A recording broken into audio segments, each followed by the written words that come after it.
American സൈനികർക്ക് സ്റ്റീക്കും ലോബ്സ്റ്ററും ഉൾപ്പെടെയുള്ള ആഡംബര ഭക്ഷണം നൽകിയെന്ന വാർത്തയെ തുടർന്ന് ഇറാനെതിരെ അമേരിക്ക സൈനിക നീക്കം നടത്താൻ ഒരുങ്ങുകയാണെന്ന തരത്തിലുള്ള അഭ്യൂഹങ്ങൾ സോഷ്യൽ മീഡിയയിൽ ശക്തമാകുന്നു. മുൻ US മിലിറ്ററി എയ്ഡായ ബെസ് പാറ്റേഴ്സൺ സൈനികർക്ക് സ്റ്റീക്കും ലോബ്സ്റ്ററും ഉൾപ്പെടെയുള്ള വിഭവങ്ങൾ നൽകുന്ന മെനു പങ്കുവച്ചതാണ് ചർച്ചകൾക്ക് വഴിവെച്ചത്. ഇതറിയുന്നവർക്ക് അറിയാം, ഇത് തുടങ്ങിക്കഴിഞ്ഞു എന്ന നിഗൂഢമായ കുറിപ്പോടെയാണ് അദ്ദേഹം ഇത് പങ്കുവച്ചത്. അമേരിക്കൻ സൈനികർക്കിടയിൽ പ്രചാരത്തിലുള്ള ഒരു വിശ്വാസമനുസരിച്ച് അപകടകരമായ ദൗത്യങ്ങൾക്കോ യുദ്ധത്തിനോ തൊട്ടുമുൻപാണ് സൈനികർക്ക് ഇത്തരം ആഡംബര ഭക്ഷണങ്ങൾ നൽകാറുള്ളത്. ഇതാണ് ഇറാനെതിരെയുള്ള ആക്രമണം ഉടൻ ഉണ്ടാകുമെന്ന തരത്തിൽ വാർത്തകൾ പ്രചരിക്കാൻ കാരണം. ഇറാനെതിരെ ആക്രമണം നടത്തുന്നതിനെക്കുറിച്ച് അമേരിക്കൻ പ്രതിരോധ വകുപ്പ് ഇതുവരെ ഔദ്യോഗിക സ്ഥിരീകരണങ്ങളൊന്നും നൽകിയിട്ടില്ല. സാധാരണയായി സൈനികരുടെ മനോവീര്യം വർദ്ധിപ്പിക്കാനോ ആഘോഷവേളകളിലോ ആണ് ഇത്തരം പ്രത്യേക ഭക്ഷണങ്ങൾ നൽകാറുള്ളത്.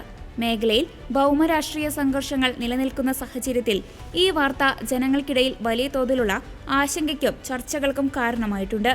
ചുരുക്കത്തിൽ, സൈനികർക്ക് നൽകിയ ഒരു പ്രത്യേക ഭക്ഷണത്തെ മുൻനിർത്തി സോഷ്യൽ മീഡിയയിൽ സൈനിക നീക്കത്തെക്കുറിച്ചുള്ള ഊഹാപോഹങ്ങൾ നടക്കുന്നുണ്ടെങ്കിലും ഔദ്യോഗികമായി യുദ്ധസന്നാഹങ്ങൾ സ്ഥിരീകരിക്കപ്പെട്ടിട്ടില്ല. അതേസമയം വിയറ്റ്നാം യുദ്ധകാലത്തും ഇറാഖ് അധിനിവേശ സമയത്തും US സൈനികർക്ക് ലോബ്സ്റ്റർ വിരുന്നുകൾ നൽകിയിട്ടുണ്ട്.